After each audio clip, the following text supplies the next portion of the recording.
o que nós vamos conversar agora, essa parte, para mim, mais importante hoje, no dia de hoje. Vamos conversar um pouquinho o que é uma ideologia. Essa é a primeira parte agora. Depois nós vamos ver as três principais ideologias do século XIX: o liberalismo, o nacionalismo e o socialismo. E vamos discutir um pouquinho a teologia disso aí, que vai ser bem importante para a gente até hoje. Ideologia, eu quero uma para viver. Quem falou isso? Ele está certo. Ele está certo na perspectiva dele do que é uma ideologia? Sim. Ideologia todo mundo tem. Absolutamente certo. Por quê? Filosofia para quem que é? Para a universidade. Chega nas pessoas. Não. Teologia em geral para quem? Estudo. Agora, se tem alguma coisa que foi feita para viver, é ideologia. Vou explicar para vocês o que é a ideologia. Pessoas não vivem, não morrem por filosofia, já perceberam isso? Ah, eu acredito no niilismo, no nada. Vão morrer por nada? Só morrem por uma ideologia. Lembra comigo que a Revolução Francesa tinha varrido a Europa, depois ela acabou. Diversos monarcas tentaram restaurar o mundo do que era antes. Mas as ideias da Revolução Francesa não tinham desaparecido. A população começou a discutir essas ideias em toda a Europa, na América Latina. E aí, a partir dessas ideias, dos valores, dos ideais da Revolução Francesa, surgiram ideologias a partir desses valores. Então, quais eram as ideias, os ideais da Revolução Francesa? Já discutimos o que é uma ideologia. Quais eram os ideais mesmo? Liberdade, igualdade, fraternidade. Igualdade e fraternidade. O que é uma ideologia? Esses são os ideais. O que é uma ideologia? É um sistema de vida conforme o ideal. É mais do que um sistema de vida, pastor Thomas. A primeira ideia que tiveram a respeito de ideologia foi um francês chamado Racine. Ele queria basicamente entender como as ideias se formavam. Mas ao longo do tempo, o conceito de ideologia ganhou uma outra conotação. A ideologia, depois, ela ganhou a ideia, que é até hoje, que são a perspectiva de que são ideias que legitimam determinado projeto prático de poder. A ideologia não é uma ideia, ela é um projeto. É uma ideia aplicada na história. Que valida o que for necessário para chegar nisso. Bem, ela é uma ideia que quer ser implantada, que é um projeto de sociedade. Isso é uma ideologia. É diferente de uma perspectiva filosófica. A perspectiva filosófica às vezes chega nas pessoas, às vezes não. Mas uma ideologia, elas são ideias que querem, que pedem para chegar na vida das pessoas. Pessoas morrem por ideologias. Pensa comigo, o grupo da Dilma, de 1964, por exemplo. O que eles estavam dispostos a fazer para implantar no Brasil uma sociedade mais igualitária? Matar e morrer. E alguns chegaram a fazer isso. Matar e morrer. Pensa no cristianismo. Ele é uma filosofia? Não. Ele é uma ideologia. Porque não é algo teórico. O cristianismo pede um projeto de poder. Qual é o projeto de poder do cristianismo? Cristo o reina. Senhor reinará para sempre. Êxodo 15, 18. Nós temos um projeto de poder. Obviamente não será implantado com as nossas armas. Mas nós temos um projeto de dominação do mundo que vai ser para sempre. Expansão do reino. Expansão do reino. É um reino. É um projeto, é uma ideia que nós temos, um conceito que pede para ser colocado na prática. Para ser implantado na vida das pessoas, na sociedade, de certa forma. Então nós vamos ver agora como que os ideais da Revolução Francesa rapidamente se transformaram em projetos de poder. Se é um projeto de poder, é um projeto de poder de alguém. Então, obviamente, grupos distintos, de acordo com seus interesses, pegaram alguns aspectos dos ideais da Revolução Francesa, fizeram ali uma manipulaçãozinha básica e colocaram aquele ideal de forma a servir ao seu projeto de poder. Então, a primeira ideologia que nós vamos ver é o liberalismo político. O liberalismo político ele é muito ligado ao liberalismo econômico. De qual ideal da Revolução Francesa vocês acham que o liberalismo deriva? Liberdade. De liberdade. A ideia de que a coisa mais importante para o homem é a sua liberdade. Por causa dessa sua liberdade, vale a pena matar, vale a pena morrer. Olha que interessante. Na Revolução Francesa, quando se falava em liberdade, falava-se apenas em liberdade de pensamento. Mas agora, a ideia é de um indivíduo livre para tomar suas decisões quanto às suas ações, especialmente as suas decisões políticas. Obviamente, isso anda junto com igualdade, fraternidade. Mas a ideia aqui é que até os reis, os governantes, eles devem respeitar certos princípios que garantem a liberdade, o direito natural das pessoas de serem livres. A ideia é que uma pessoa pode fazer escolhas políticas, econômicas, sociais, familiares, morais, de forma livre. Agora, na época agora posterior à Revolução Francesa, não havia ainda liberalismo econômico, pelo menos na prática. Ninguém ainda tinha abrido seus mercados, ou aberto seus mercados. Enfim, tudo ainda era muito fechado, só vai acontecer a partir de 1850. Mas havia o liberalismo político, que apregoava, por exemplo, a descentralização administrativa, apregoava o direito de voto, mesmo sendo censitário, o direito à representação, os limites ao poder do rei, enfim. A ideia de que é possível se libertar do autoritarismo. Era essa a ideia. Como um país, por exemplo, que destituiu um imperador porque ele era muito autoritário. Nessa época, Brasil. Dom Pedro I. Quando se destituiu Dom Pedro I, se falava no Brasil, conseguimos vencer o autoritarismo. Pedro primeiro ou segundo? Primeiro, 1831. Que destituiu? Ele abdicou, mas a coisa estava feia. Você vai ver. A ideia aqui é que a população aqui quer participar. Ela quer se livrar da opressão dos tiranos aqui. Essa é a ideia, então, do liberalismo. Uma população que está livre de alguém chegar para ele e vai fazer assim. Se for para falar, vai fazer assim, tem que falar para todo mundo, por causa da Constituição. Essa é a primeira ideologia que eu quero conversar com vocês. A ideia de liberdade aplicada como um projeto de poder. Para quem interessa uma sociedade liberal? Para a classe baixa. Para a classe baixa, sem dúvida. Só para a classe baixa? Para os comerciantes. Para os comerciantes. Classe média. Para a classe alta. Só não interessa para o nobreza. Só para o rei. Exato. Mas a população, especialmente a população, tem muito interesse. Não é? Pô, eu quero participar das decisões. Eu quero ter liberdade de fazer as coisas na minha sociedade. Isso vai ser importante. Então, liberalismo e liberdade. Qual que é o segundo ideal da Revolução Francesa? Igualdade. É igualdade. Vamos pular a igualdade e vamos conversar um pouquinho de fraternidade, porque ela foi mais importante. Qual que é a ideia de fraternidade? Somos irmãos. Temos laços que nos unem. Temos coisas em comum que são tão profundas que nos tornam como irmãos. Qual que é o tipo de fraternidade serve? Tem que ser nacionalista. Peraí. Isso é uma decisão que vai ter que ser tomada. Nós somos parecidos no quê? Na nossa classe. Eu sou operário alemão, você é operário francês, por que não? Tem que ser a nação. A nossa raça. Na nossa raça. Nossa ideologia. Ou não na nossa raça, talvez no nosso país. Somos de raças diferentes, etnias diferentes. Falamos línguas diferentes, mas no mesmo país. É a mesma bandeira. Mesma terra. Né?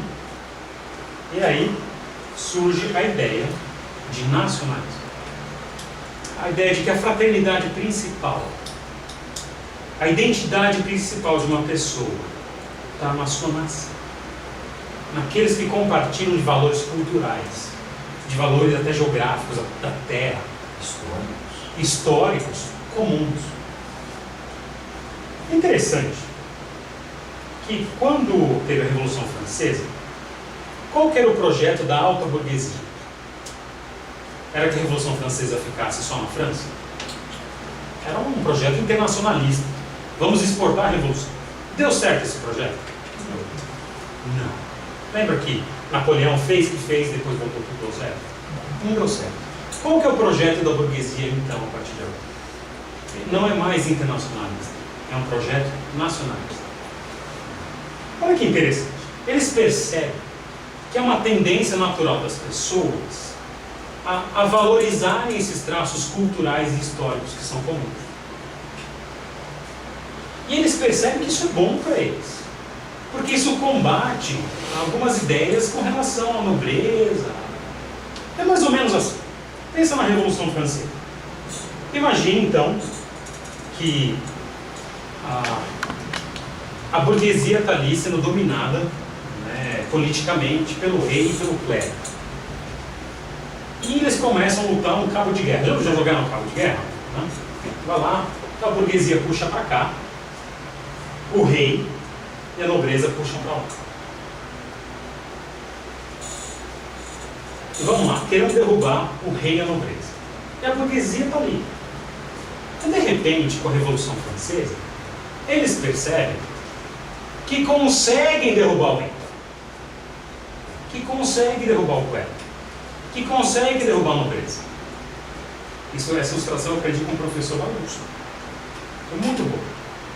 O grande problema é que quando a burguesia derruba o rei, seja na Revolução Francesa, seja depois no século XIX, parece que foi fácil demais.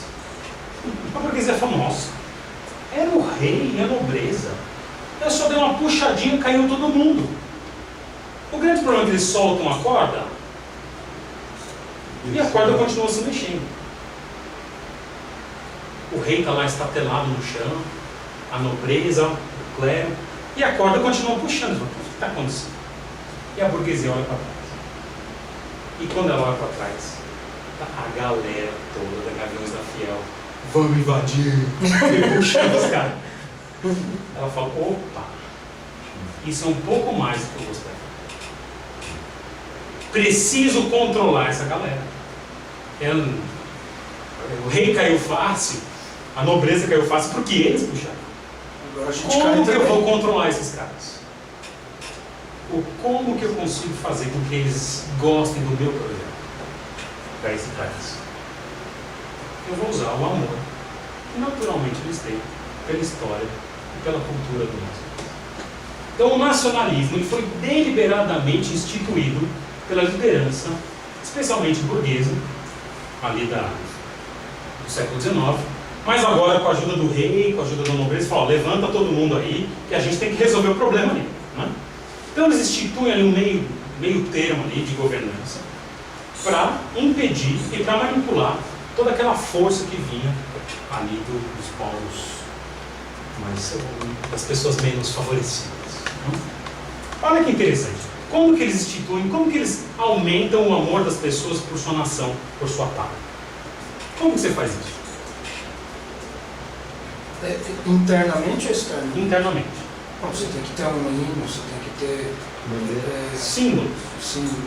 Símbolos que as pessoas se apegam.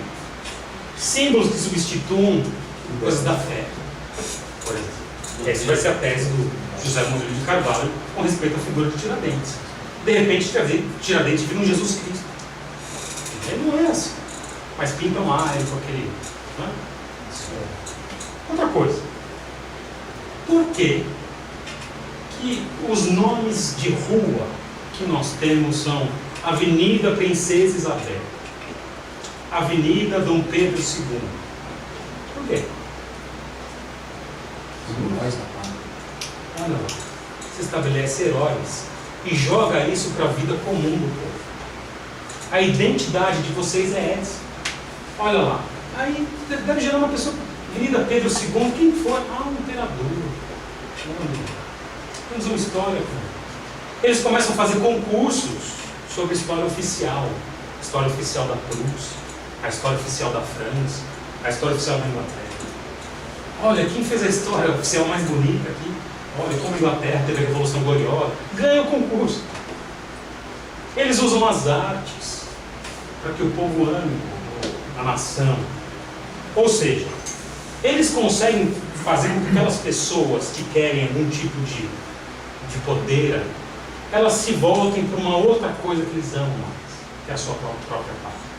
E com a pátria na mão ali, a burguesia consegue fazer o que quer com aquela população. Quer ver? Pensa comigo aqui. Esse projeto nacionalista da burguesia, ele diminui, ele mitiga qualquer outro tipo de identidade da pessoa.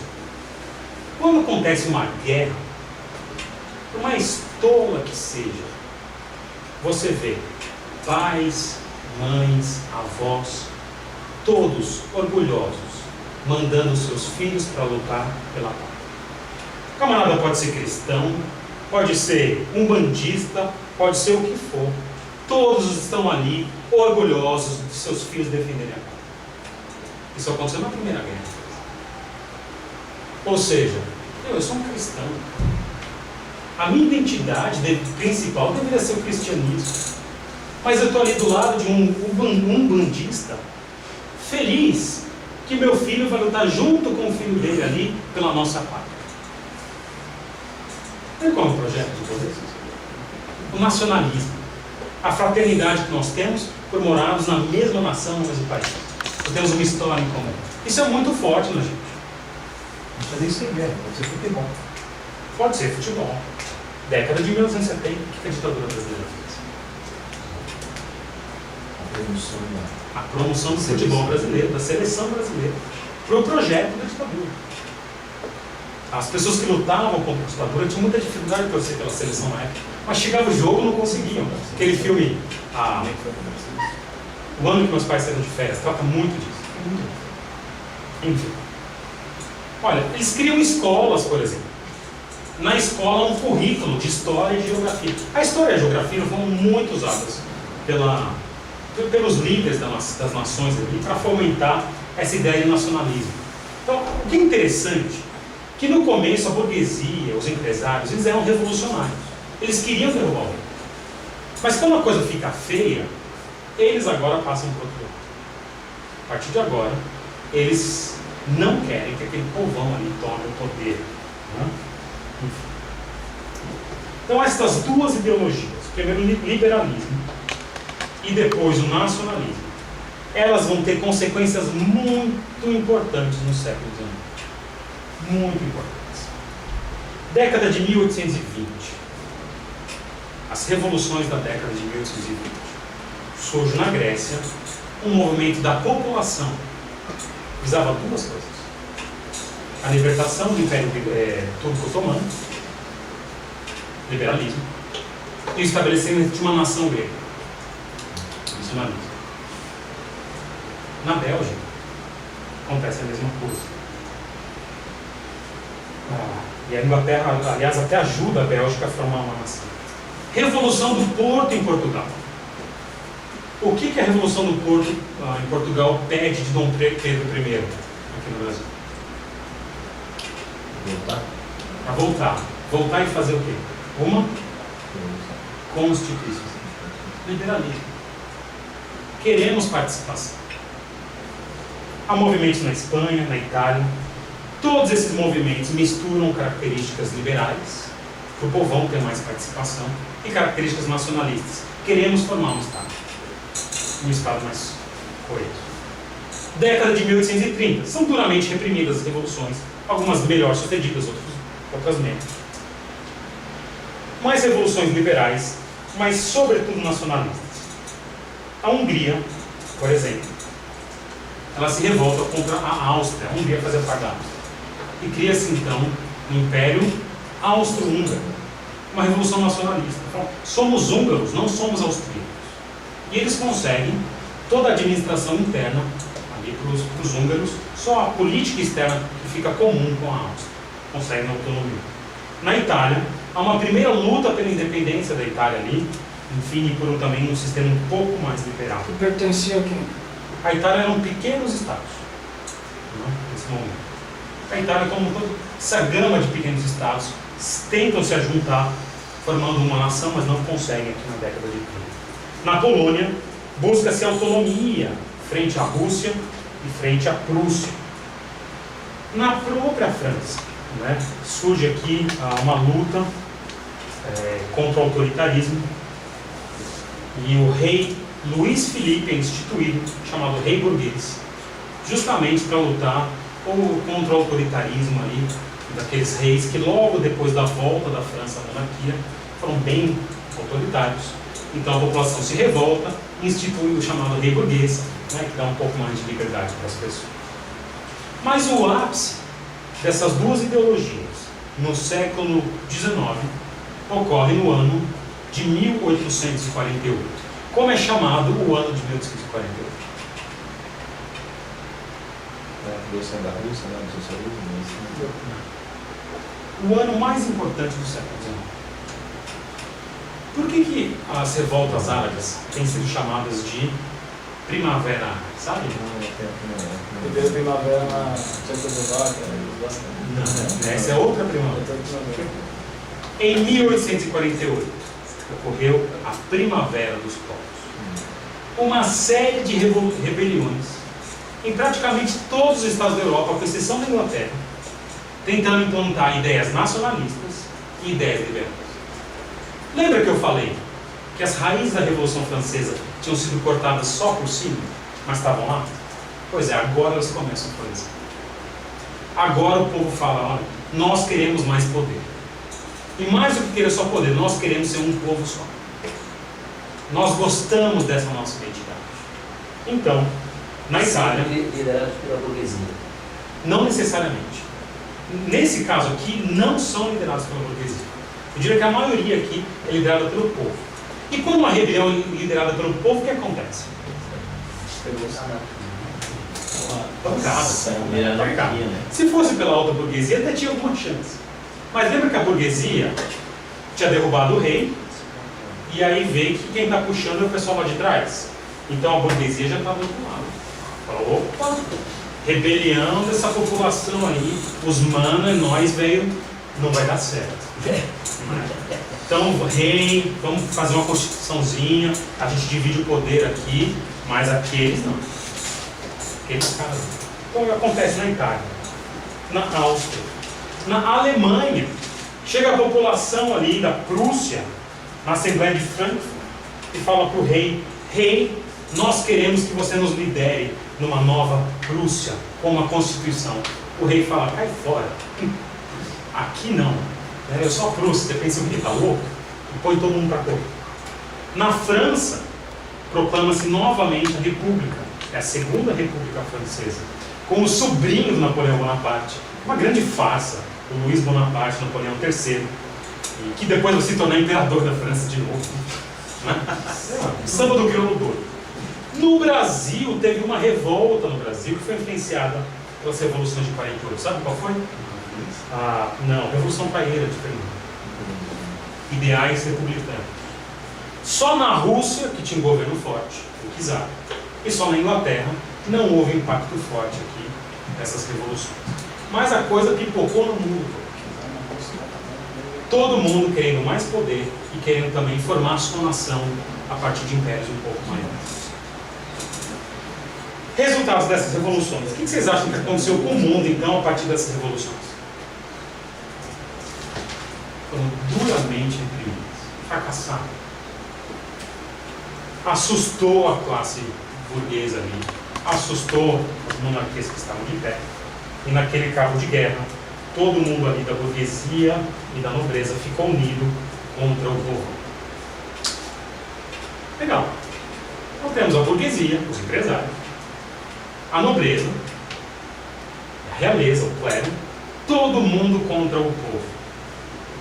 O que vai acontecer a partir de agora? Qual vai ser o clamor do povo? Democracia. Mais do que democracia. Igualdade. Igualdade.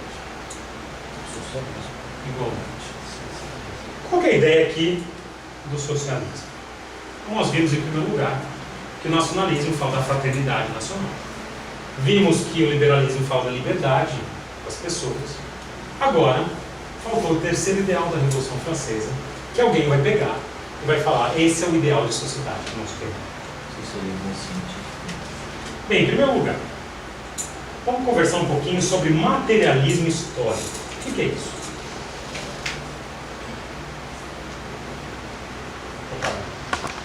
Já ouviram falar disso, não? Sim, o camelo. Vamos começar aqui com o feudalismo. No feudalismo, o poder ele era centralizado ou descentralizado? Descentralizado. Descentralizado. Ah, não Quem no tinha reino. terra tinha mais poder.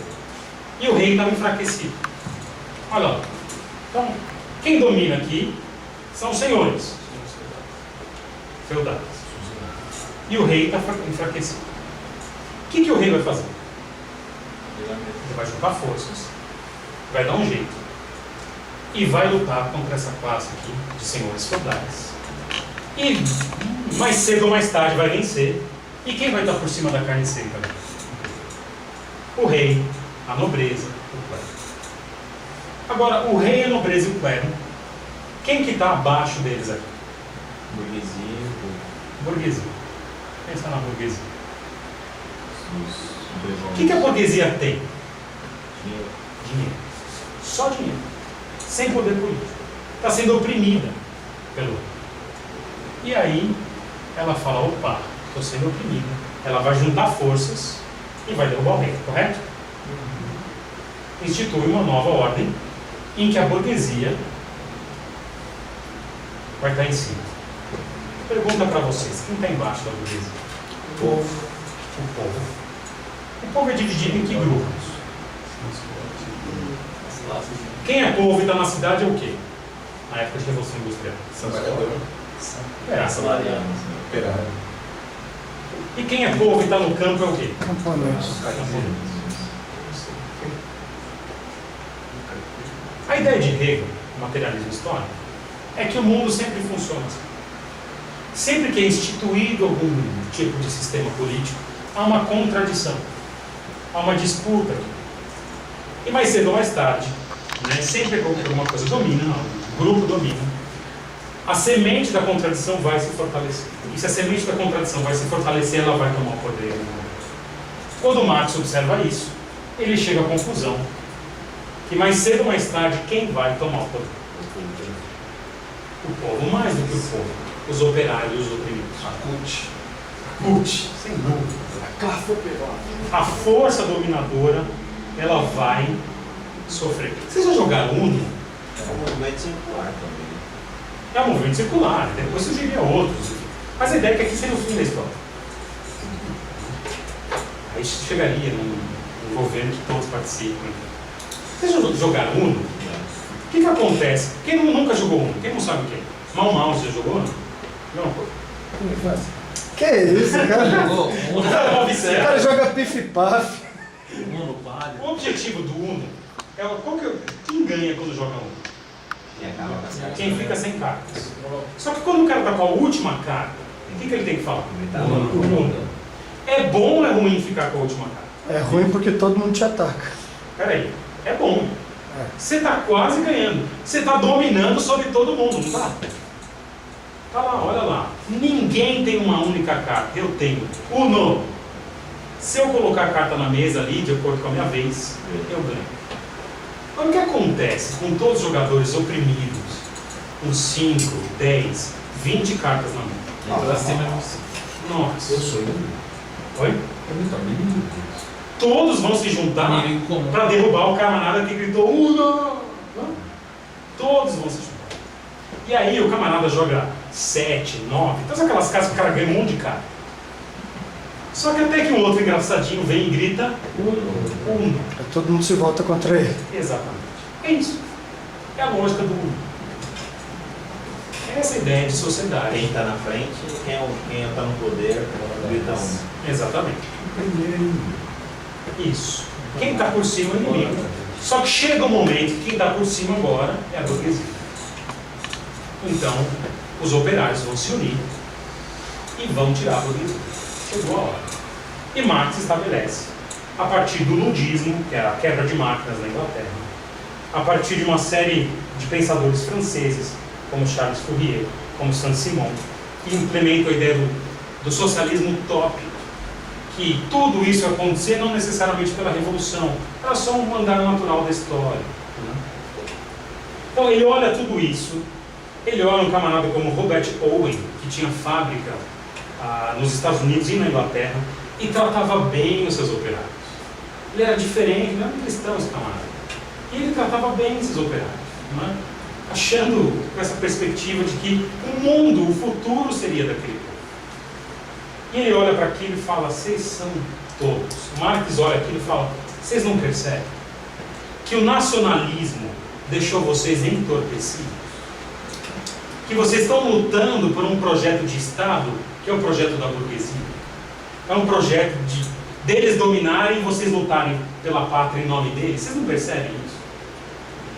E ele chega e fala assim, olha, a identidade de uma pessoa não é a pátria. A identidade de uma pessoa não é a pátria. Qual que é a identidade de uma pessoa? Pensa comigo, um operário no século XIX. Condições de trabalho de um operário no século XIX, como é? Terrível, trabalhava, sei lá, 10, 12, 15 horas por dia. Num lugar escuro, fedido, mal cheiroso, pouco tempo de folga. Quase todos disso.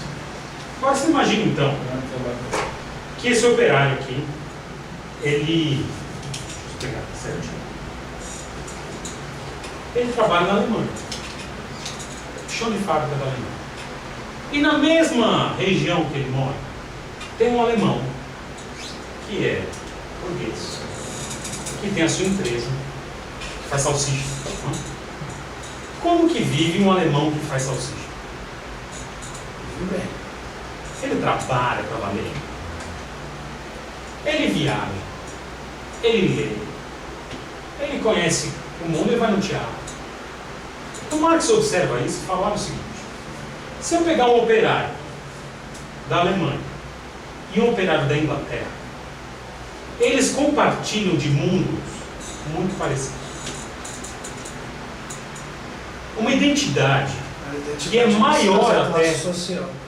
uma identidade que é maior até do que a relação de um operário com um alemão, um operário alemão com um burguês alemão, que são alemães.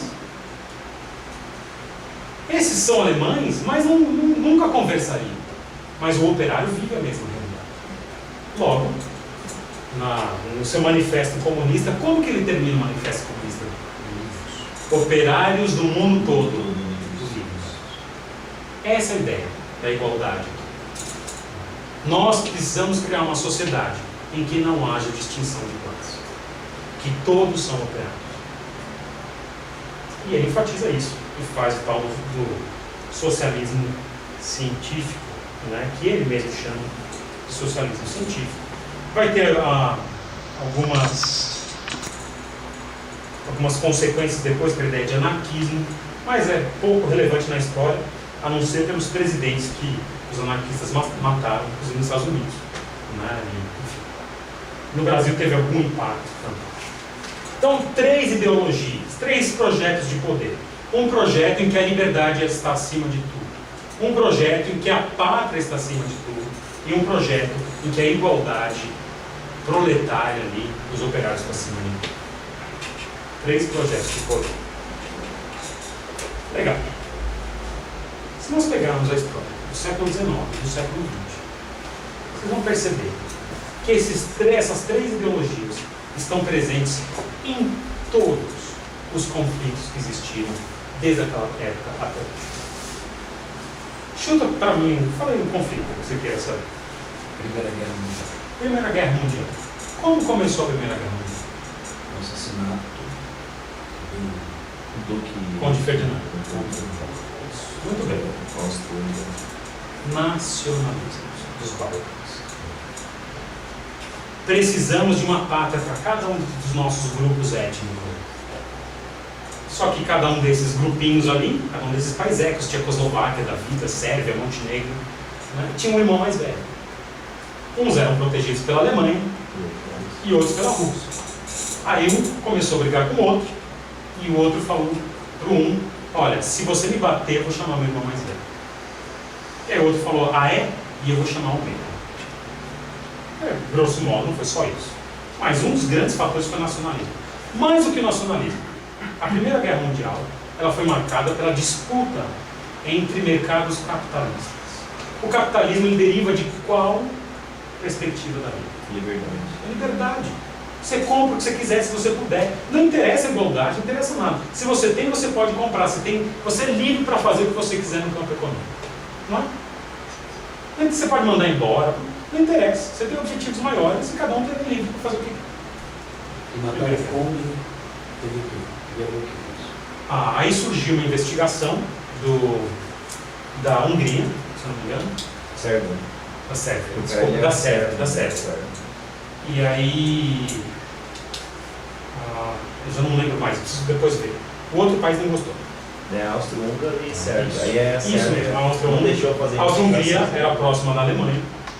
E aí falaram: ah, você não gostou? Então vou chamar a Alemanha. E aí a Sérvia protetorada da Rússia falou: ah, é? Então vou chamar a Rússia. E já havia uma grande animosidade, que a gente vai Aí ver. havia também as alianças. Conflitos Já. interimperialistas. Aí havia as alianças e por causa das alianças aí acabou explodindo as Isso. guerras. Já havia, por exemplo, a Tríplice Entente, já estava formada. Então. Era a paz armada. Todo mundo em paz, mas todo mundo com um piloto no bolso.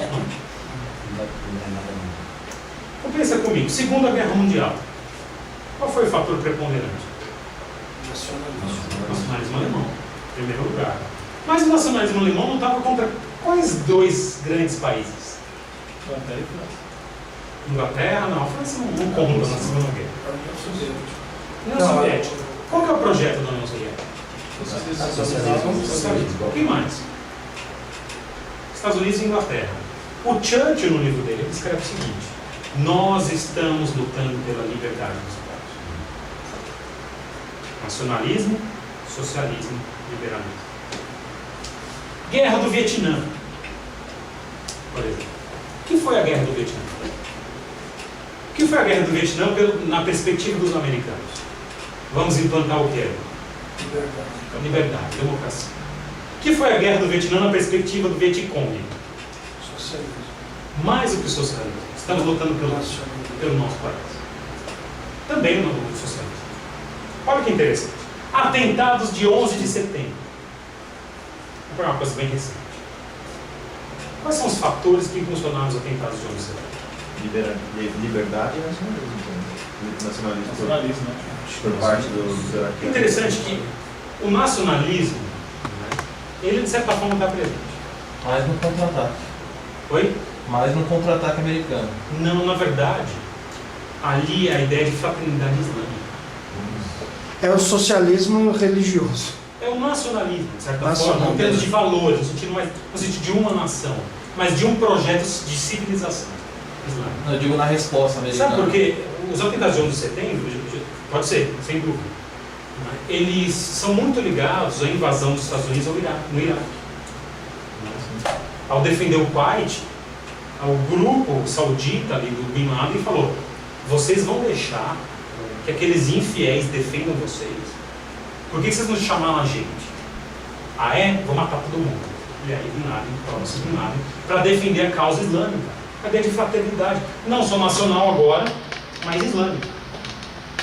Ideológico. O Islã seria uma nação. É praticamente um social. Sem dúvida, a cultura islâmica ela apesar de ser heterogênea e tudo mais, mas ela é bem difundida ali como uma coisa parecida. O socialismo religioso, na teoria. Não o socialismo, o nacionalismo.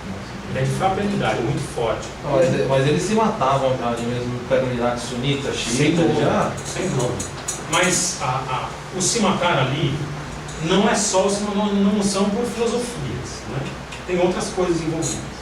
A gente vai conversar sobre conflitos no Oriente Médio, na última aula. E a Guerra do Paraguai? Guerra do Paraguai, formação dos Estados Nacionais. Essa é a grande análise da Guerra do Paraguai, formação dos Estados Nacionais. O Paraguai querendo dar uma de Estado grande. Vou chegar e vou formar o grande Paraguai.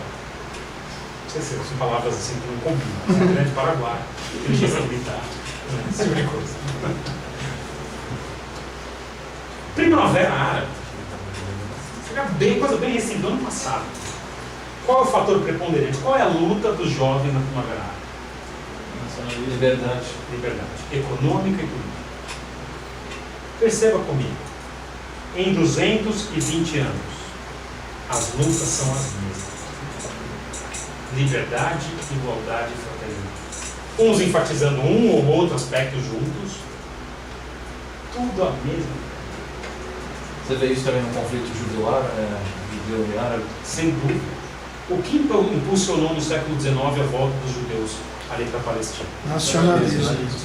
Movimento sionista. E a, Sionismo. E a Segunda Guerra também, que ajudou a... Sem dúvida. Ali não tem dúvida. O nacionalismo de um e de outro. Obviamente tem outras questões bíblicas, teológicas envolvidas. Mas esses fatores estão presentes. Destino manifesto. Destino manifesto, liberalismo. Liberalismo e nacionalismo. Não, eu diria liberalismo. Nós vamos conversar do destino manifesto no começo da aula. Agora, isso é importante a gente falar aqui. O movimento da Revolução Francesa, ele teve reações contrárias também. Nós vimos a Santa Aliança, por exemplo. Há reações bíblicas ou da igreja, em alguns momentos, ao grande despertar nos Estados Unidos, por exemplo. Digamos, é uma reação conservadora, de certa forma. O destino manifesto, nos Estados Unidos, ele tem que ver, na minha opinião, mais com o liberalismo. A gente vai ver o contexto que houve a expansão norte-americana, mas, sem dúvida, ali havia um forte interesse econômico, de liberdade, enfim, de escapar da perseguição na Europa, porque todo mundo ali para a parte oeste, estava muito cheia a parte norte, enfim. A gente vai conversar uma aula sobre isso, vai conversar do destino manifesto. Você vai falar qual é a ideologia predominante no Brasil? Depende. Talvez eu fale no... O Brasil tem outro problema, né? O Brasil tem um complicador. Eu diria que o Brasil está fora dessas três coisas. O Brasil é cheio de corintiano, só tem ideologia do Parque São Não João. plenamente. O Brasil, só para te dar uma resposta, pastor Marcos, liberalismo, sem dúvida. Liberdade, porque o brasileiro é muito importante a liberdade. Nos momentos em que foi tirada a liberdade, de fato, leia-se Revolta da Vacina, 1910, o brasileiro virou bicho. Getúlio Vargas. Não é? Ainda é assim. Ainda é assim.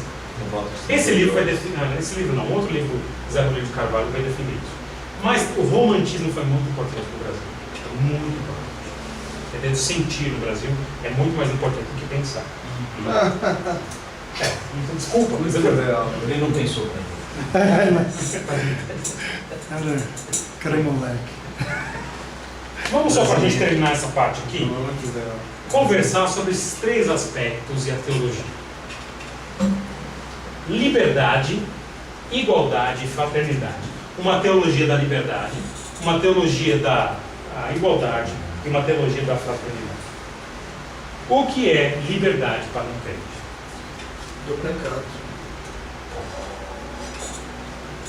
A Bíblia vai até esse ponto. O crente é livre para não pecar. Só. O crente, ele troca de dono. Ele continua escravo. Olha o que diz, por exemplo, Romanos 6,18.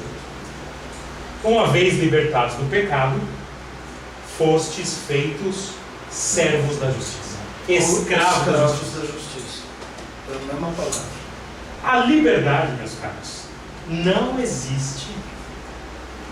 O crente não pode fazer o que quer, não existe na prática sobre essas coisas. O crente pode pensar o que quer, tem liberdade de pensamento? Não. O crente pode falar o que ele quer. O crente pode fazer o que ele quer. Também pensar. A única coisa que o crente está livre para fazer é não pecar. A gente tem que ser muito esperto quando se fala de defesa da liberdade na nossa sociedade. A liberdade, ela sempre é para o crente uma faca de dois legumes, como dizem.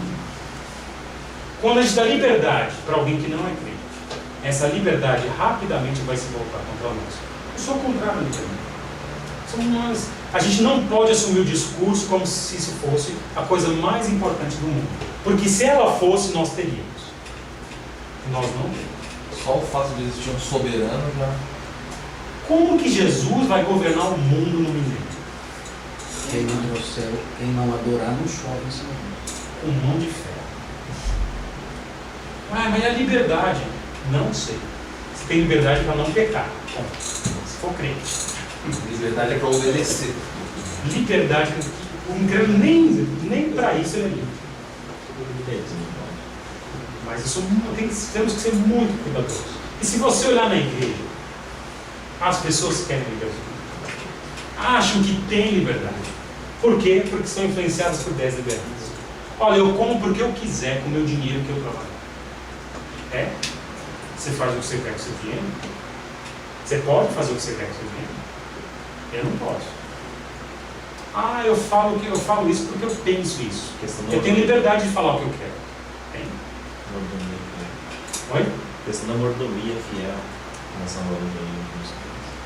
Então, quando a gente vai pensar numa guerra, por exemplo, essa é uma Segunda Guerra Mundial. Foi uma guerra justa? Do ponto de vista de quem? Foi uma guerra justa? É justo alguém lutar na Segunda Guerra Mundial? É justo. Você está lutando contra Hitler.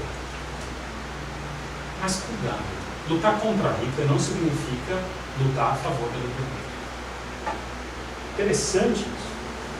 Segundo conceito, conceito de igualdade. Teologia da igualdade. Existe igualdade na Bíblia? Existe no quê? Em Cristo. Não há homem, nem mulher, nem escravo. Verdade. Sem No dúvida. pecado. Liberdade é uma Todos igualdade são essencial. pecadores. Em primeiro lugar. Todos são pecadores. Igualdade Porque no quando a gente é liberto dela, a gente entra num sistema hierárquico prático. Exatamente. Uma igualdade A essencial. igualdade de essência. Só. Em primeiro lugar, a essência do mal. Em segundo lugar, Deus ele não vê a classe social, não vê qualquer outro fator. Nesse ponto, é uma salvação disponível a todo tipo de grupo. Esse é o sentido desse versículo. Mas a igualdade para aí. Na Trindade existe igualdade? Essencial Só sim, essencial. funcional não. Por que não existe igualdade funcional na Trindade? Por que não existe colegiado na Trindade? Se tem um lugar que poderia haver um colegiado harmônico, era na Trindade. E não tem nem na Trindade. A Bíblia não fala, por exemplo, de igualdade econômica. Fala. Mateus 26:11. Eu acho interessante esse texto, vendo por essa ótica. Porque os pobres sempre os tendes convosco, mas a mim nem sempre tendes. É uma realidade comum que ele fala, tem pobre no mundo. Ordem para os senhores e para os escravos. É, fica aquela pau. Olha lá. Lucas 4:18. O Espírito do Senhor está sobre mim, pelo que me ungiu para dar comida aos pobres. Está escrito assim na sua Bíblia? Na minha está evangelizar os pobres. Não, mas o pobre é pobre. Você vai fazer o que com ele? Vai dar comida? Pode até ser. Mas a ideia aqui é evangelizar os pobres. Atos também fala, lida disso quando fala distribuíam conforme a necessidade, então não era igual. Exatamente. Não era igual, conforme a necessidade. Olha que interessante. No galardão não há igualdade. Mateus 28. Ao cair da tarde, disse o Senhor Davi ao seu administrador: chama os trabalhadores e paga-lhes o salário, começando pelos últimos e indo até os primeiros. Bom, o camarada acabou de chegar e vai ganhar proporcionalmente muito mais do que alguém que trabalhou o dia inteiro. Isso é isonomia, né? Não é igualdade, não sei. É isonomia, Não, porque a houve isonomia igualdade é cada um na- na medida da sua proporção. Né? Então, não há isso daí. Mas ele deu Houve igualdade no sentido de que eles receberam plenário, a ele deu um plenário. Mas assim, não foi justo receber a mesma coisa. Um trabalha 1 hora. Faz isso então, faz isso daí então. Faz a sua empresa. Um trabalha 1 hora, outro trabalha 10. Você vai lá no fim do mês e paga a mesma coisa para todo mundo. O que vai acontecer com você na justiça? Acabou, meu. Você está lascado. Isso é interessante. Né? O que eu acho, eu venho de um contexto bem influenciado pelo socialismo. Meu pai era ateu antes de se converter. E muito daquelas coisas que ele viveu, perseguição e tudo mais, foram contadas para ele. A impressão que eu tenho de tudo isso olhando para trás hoje, dessas histórias que eu tenho da minha infância e tudo mais, é que todo socialista é um pouco invejoso. Imagina a perspectiva de alguém socialista. Ele está olhando para o mundo e fala assim, todas as pessoas são pessoas. Todo mundo é todo mundo, assim, gente que tem sentimentos, é uma pessoa sensível à realidade da vida. E ele olha lá o capitalista, dono de empresa, com coleção de carros de luxo. E o cara é um trapo. Ele oprime as pessoas. Ele não está nem aí. Ele tem 3 amantes. O cara é terrível. E ele vê aquele trabalhador sofrido, com a família dele, e fala, não é justo. Por que aquele tem um monte e aquele não tem nada? No fundo, ele queria ter um monte. A gente não vê socialista rico. Vê sim. Muitos. Isso me chamou muito a atenção. Eu conheci o maior acampamento que eu fui na vida é de um camarada que é comunista. Fala, porque o governo burguês brasileiro oprime os trabalhadores. E esse você... Na banheira. Então, na prática, São na prática, socialista, então. Esses fascistas do governo. Banheira de 50 milhões. Exatamente assim. E a colherada no caviar. Como que era a casa do Marcos? Você sabe? Não sei. O Marcos não era alguém rico. Para o cara criar uma ideia dessa, não devia ser alguém. Havia socialistas burgueses, muito. Havia a fraternidade de milionários na Inglaterra. Né? Meu Deus, eu tenho aqui anotado, enfim, que vocês vão ver. Eles se reuniam para tomar chá e para falar como que o socialismo um dia ia chegar, assim, né? E discutiam como seria um mundo, que todos eram iguais. Tomando chazinho, eram milionários. todos eram iguais na classe dele, né? Os chazinhos tomavam entre eles, é engraçado isso, né? Não tinha nenhum proletário passando ali e falou, ô velho, chega aí. Não, estava aí nos clubes. Né? O proletário não tem tempo para ficar pensando. Mas a igualdade na Bíblia é mais uma ideia que a gente tem que ser muito cuidadoso. Não há igualdade na igreja. Não há igualdade no céu. Há diferença de galardão, há diferença de responsabilidade, há diferença de funções. Muito cuidado. A igualdade é essencial. Isso é fundamental. A igualdade em termos de Deus não olhar para a nossa classe social na hora para o nosso gênero, para nada disso. Na hora de nos chamar. Isso é muito. Ponto. Terceiro ponto. Fraternidade. Isso é importante para a gente. Isso é muito importante. Qual é a identidade principal do crente? Muitos conhecerão que se amar Você, Você cristão. Baseado em... presta atenção no que eu vou falar para vocês. Isso deveria sobrepujar qualquer identidade. Somos um em Cristo. Você pode ser alemão, pode ser africano, pode ser brasileiro. O que deveria nos unir, todos nós que somos crentes, é a nossa fé. Mas quando chega a guerra, Um ora contra o outro. A a gente mata e morre, né, por causa da pátria. Felizes. A gente abre o nosso inário. O que tem na parte de trás do inário? O hino nacional, tá? Só o hino nacional? Na bandeira, Tinha um monte, cara. e na pátria, tem tudo. E tem também Minha Pátria para Cristo. Né? Você vê como a coisa, são discussões que precisam ser feitas. A gente tem um certo respeito às autoridades. Nós temos uma cultura, uma história comum. Isso é bom. Deus que fez assim. Deus estabeleceu as culturas. Mas isso não pode sobrepujar a nossa identidade cristã. Você imagina um soldado americano, que é um cristão genuíno, lutando contra um soldado alemão que é um cristão genuíno. É estranho. Um crente matando o outro. É estranho demais. Então há limites em tudo isso. Essa passagem um crente matando, né? Bem, Mesmo que se isso não é tão complicado. Já aconteceu bastante na história bíblica, né?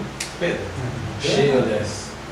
Agora, para a gente terminar aqui, eu tenho até aqui, diz aqui, por exemplo, Lucas 14, 26, se alguém vem a mim e não aborrece seu pai, sua mãe, mulher e filhos, e ainda sua própria vida, não pode ser meu discípulo. A ideia aqui, que até as identidades mais básica que nós temos, que é a família. Elas não são ainda iguais à identidade que nós temos em Cristo. Jesus falou isso. O vínculo de sangue é menor do que o vínculo da fé. Meus irmãos, O vínculo de sangue, o vínculo cultural, qualquer coisa.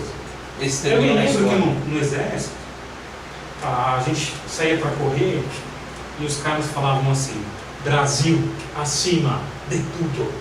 Cara, eu não tinha coragem de falar. Não está acima de tudo. Não, um dia você nega a sua pátria, não nega. Irmãos nossos morreram por causa disso no começo da história da igreja. Por não ser fiéis à minha identidade que todo mundo queria que estivesse. Identidade romana, adorar os deuses. Adorar o próprio imperador. Né? Exatamente.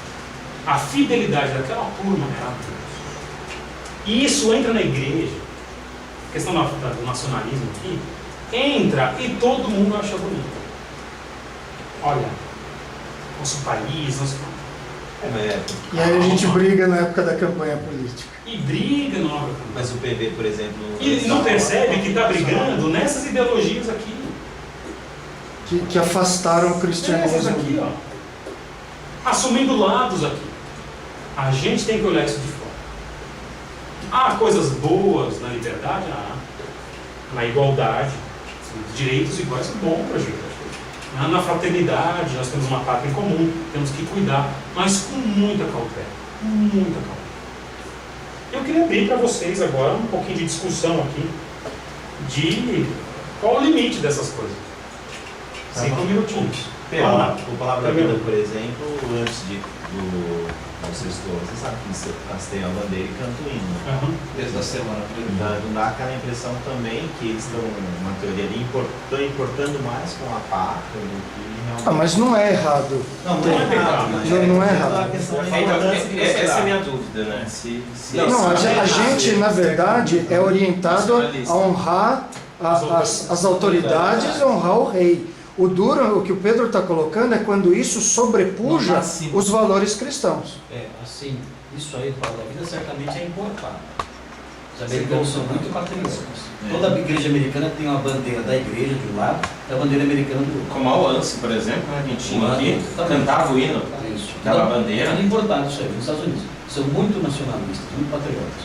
E o problema que o americano, a impressão que a gente tem é que entre o respeito a um incrédulo americano e a um cristão latino, o crente americano vai respeitar mais o incrédulo americano do que o crente latino. O nacionalismo Aí supera. o nacionalismo cai no pecado. Mas você fala argentino não, mesmo sendo cristão. Ah, quem está falando? É um crente latino. Agora, pensa na é um gente. incrédulo americano. Eu fico com o incrédulo americano.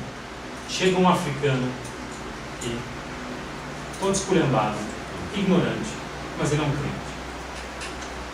E chega um brasileiro, famoso, com dinheiro. Quem você vai dar mais valor? É o que o Thiago combate, né? A gente vai dar mais valor para o brasileiro. Não vai falar dos Estados Unidos, mas a gente tem muita coisa. E essa questão da pátria na igreja tem que ser muito cuidadosa. A pátria não é... E outra coisa, respeitar as autoridades não significa amor à pátria, são coisas diferentes. Nós devemos orar pelas autoridades e respeitá-las. Mas não significa que precisa amar a pátria. A pátria é uma invenção. Realmente, o amor à pátria é fruto disso aí, que você acabou de mostrar. Agradecer a Deus pelo lugar que nos deu, pelo lugar onde nós nascemos, nossa cultura, Existem benefícios da pátria. Sempre Fala assim, vai nascer nesse país, tem benefício. E assim, eu sou grato por isso aqui, mas isso aqui não sobrepuja a obediência a Deus. Se tivesse nascido no Irã. Mas deixa eu falar uma coisa para vocês. Que são Serra assim, Leoa. No hino fala a pátria amada e idolatrada.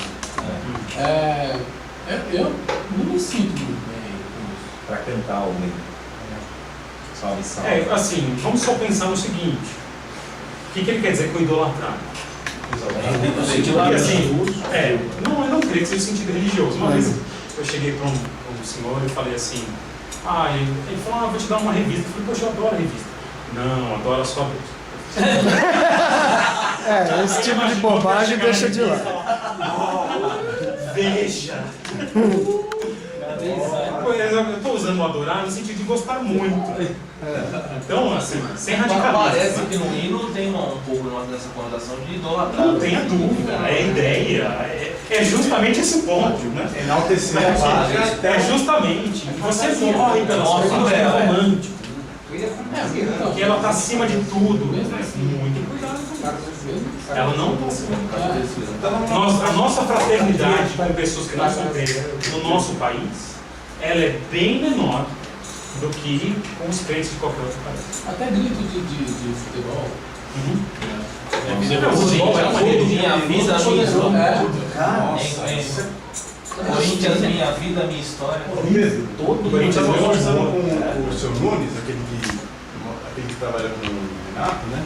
Ele estava falando, por exemplo, do povo judeu, assim. Ele falava que judeu, antes da sua própria nacionalidade, ele é judeu. Então, se tem um alemão que é judeu, antes ele é judeu, depois ele é alemão.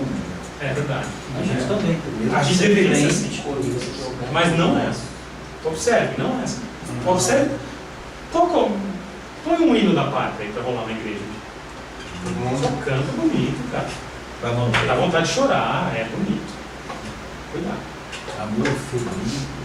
Amor feminino. Isso é importante saber. E o Brasil passou por mesmo, nós vamos ver. Na década de 1830, o Brasil passou por esse processo igualzinho. Instituto Histórico e Geográfico Brasileiro. Nomes de ruas no Brasil. A pintura romantista no Brasil. Tudo isso, o neoclassicismo, o romantismo literário, tudo isso por amor à pátria. Por exemplo, eu te falei que o Brasil tem nacionalismo. Não é o principal. Se o brasileiro for brigar por alguma coisa, vai brigar pela sua liberdade. Mas isso, para virar nacionalismo e misturar tudo isso daí... Mas parece que, não sei, nós estamos perdendo a liberdade aos pouquinhos. Nós temos visto isso. Os pais não podem mais educar os filhos como eles acreditam. Os mais tradicionais não podem dar uma palmada no filho. Há projetos, e tem rolado aí, que a internet vai sofrer restrições. Parece que o nosso povo é anestesiado. É inédito. Orientação sexual. Tem que aceitar ideologias. Você não pode falar que é contra. Ou seja, vai tirando. Então, a ideia de buscarmos nesses 3 itens algum tipo de equilíbrio. Tá, até onde nós precisamos da liberdade para ser cristão? Liberdade de expressão. Mas convenhamos. Essa aí é uma boa Não pergunta. temos nenhuma liberdade para ser cristão. Na verdade, o Nossa, cristão sexo se dá totalmente. melhor quando ele tem menos liberdade. Quando ele tem perseguição, sua identidade cristã sobrepuja. Nós não precisamos de nenhum. Mas qual que nós desejamos, se nos for possível escolher? Toda. Não, a expressão, a expressão. Acho que desejamos liberdade, se tivermos que escolher. Vamos pensar. A liberdade de se expressar, Pedro. Vou dar um minutinho para vocês e nós vamos conversar sobre a unificação alemã.